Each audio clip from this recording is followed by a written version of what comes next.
What's up, guys? Army-Firedawg back again, and today I finally have the review time of the Astell Kern and Beyerdynamics collaboration. This is their T8ie. This is their Mark II version. This retails for $1,000. Again, you can usually find it a little bit less if you shop around, but the general MSRP and common price I found is $1,000. Now, this is definitely getting in there in the higher end side of things, so let's just dissect to see if this beautiful flagship of the Beyerdynamic brand is worth the hype that I've had it built up to be for a while. And as always, I definitely like to start with the construction. So starting with the construction of which is very, very on point. As you can see in the video, hopefully in front of you, it is very nice aluminum made. And actually, to add even more to the craftsmanship, is it is handmade.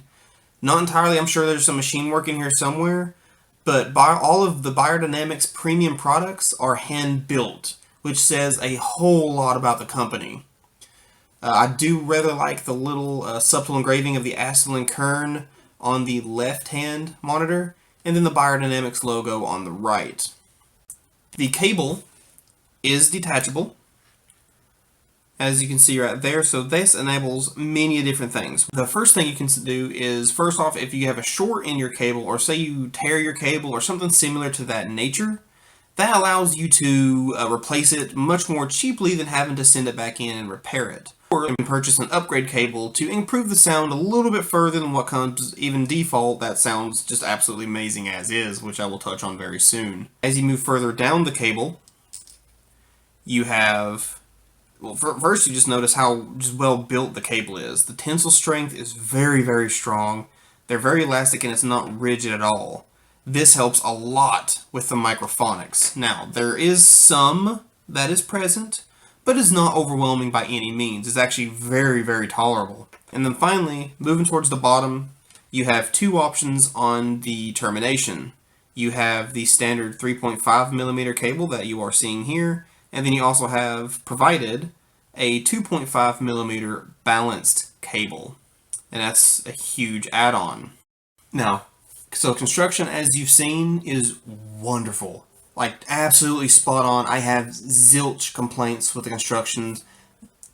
Well, I have one. As you can see, I'll put a picture right here. The horn can potentially be inconvenient for some users. It's not the largest horn by any means the stretch of the imagination. It's actually a rather average sized horn in all honesty. But for the smaller ear canals, it may still potentially be a problem. I've just been spoiled on the Westone and Shure brand of products, those size horns, and ever since then, everything bigger than that is just potentially can cause issue. Also, the oval shape. Now, the silicone tips that are provided, they fit this perfectly as they should. They're from Beyerdynamic, but I don't like the oval shape. I really don't. So even when I use my personal Comply memory foam tips, I'm sure it gets a great seal, but I still have the thoughts of there's not a perfect seal there just because of that shape. Now, moving on to the comfort.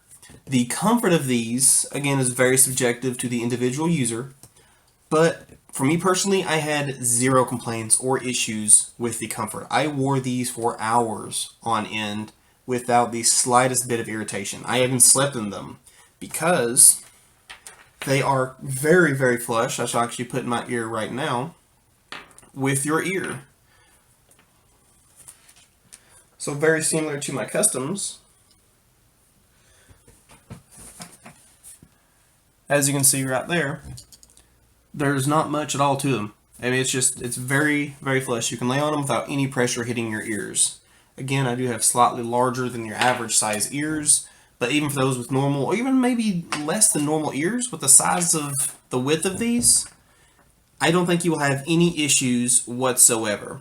So we have a construction which is top notch, and comfort which is absolutely no complaints. So let's move on down to the sound quality, shall we? And now the sound is, if you take the Shure SE846s and the Sennheiser IE800s and you made a love child between the two of them, you would come up with the Astell Kern, and Beyerdynamic's T8ie mk2s. These things are wonderfully detailed, but yet they have a nice calming tonality to them. They're still very musical. They are the most revealing or detail-oriented IEMs? Absolutely not. Are they the most musical and warm and slow presentation? Absolutely not. But they do take probably the best characteristics of each of those and meshes them into one. The imaging, I will say though, is very impressive. It's not the best in the world, but I very easily find myself closing my eyes when I listen to these and just enjoying the experience, and you visualize everything wonderfully. What it does have that is absolutely top tier is the positional cues. I can tell spot on without even thinking about it where things are oriented in my soundstage, which even in that regard is respectably nice. It is a good sized soundstage. Especially for a closed back IM, it sounds rather far out. It would compete with the SE846s in terms of soundstage. In terms of the reference filter, everything I'm referring to with the SE846 is with the reference filter. Please do keep that in mind. An overall note on the AKT8s is they have became the perfect complementary earphones to my own personal Empire Ears Hermes 6, which I will talk on later. And when I get into the more individual aspects, and you'll find out why that they complement my Hermes so well. Like, they are a wonderful complementary pair. So moving on down, let's start with the treble. So the highs on the AKT8s are crystal clean. Like, they are smooth as glass, and they are very linear in their approach. They start off very smooth, they just keep going and going and going. Now, once they reach the tip, just before they get harsh, it just takes an immediate and abrupt drop off. It's just, you hear it and then it just drops right off. Personally, my desired preference is a nice smooth roll versus a straight drop.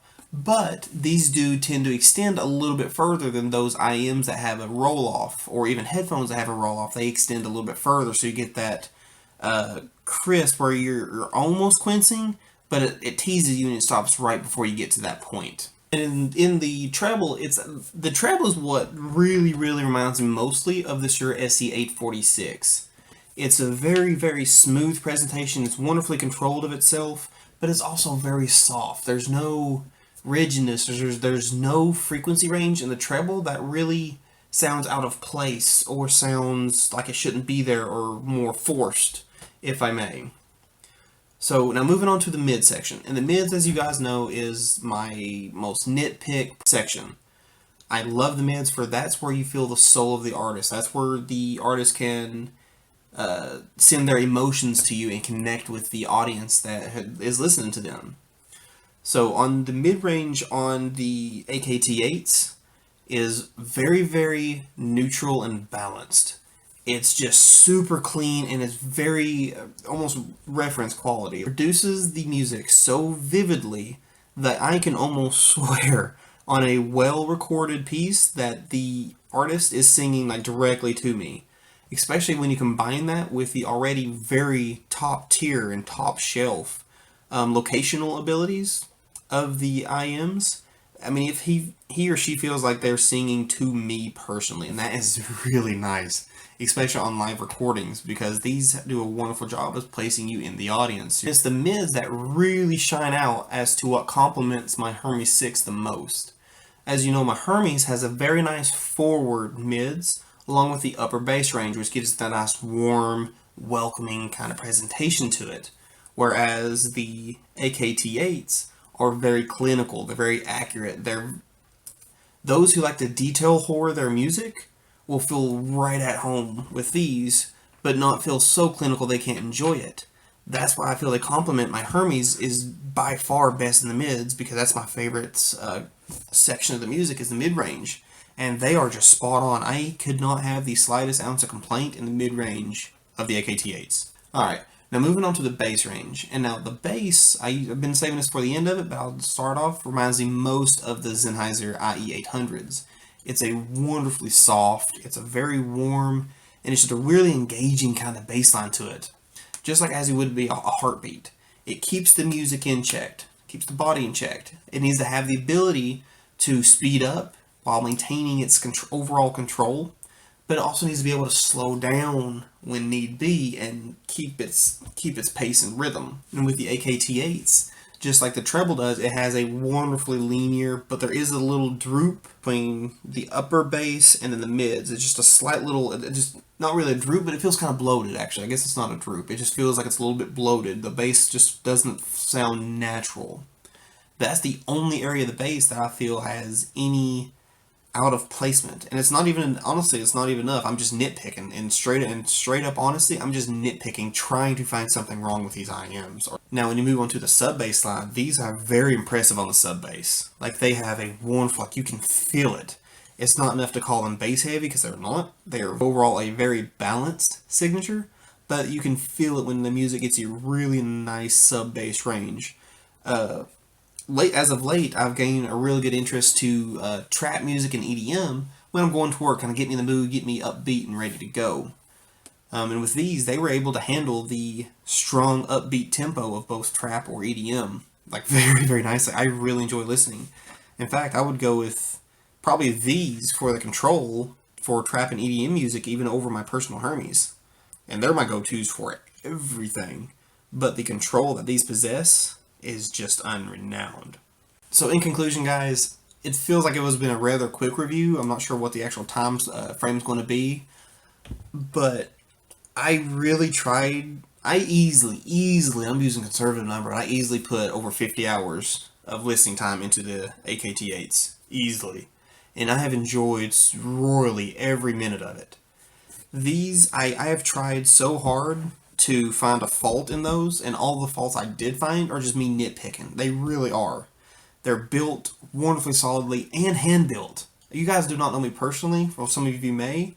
When someone has put their hands on something and actually put their own time into making that versus just getting stamped out by the hundreds by a machine, their personal passion, they do. And I will say on these are built with passion. Like, these do not look, feel, or, gosh, no sound, even remotely, anything less than true pride in here when these are constructed. Another bonus for it, these complement my Hermes just perfectly well. Like, these, I feel, were made for each other. They don't sound similar, but they don't sound so far apart. They're just, when I wanted something a little bit different, but I still like the overall smoothness, I have these. When these are a little bit too clinical and I want something a little bit softer, more musical, and more of an overall sensual sound, I have these. But in conclusion, guys, it's been a long summary. I cannot recommend these products more. If you are looking for a more, not really a reference class, but a soft, clinical, but yet still musical IEM that really does not have any faults, like they just go well with any genre. I've not found a bad genre for these IMs. And if you have the financial ability to, you should honestly at least try the AKT8ie mk2s, Mark IIs.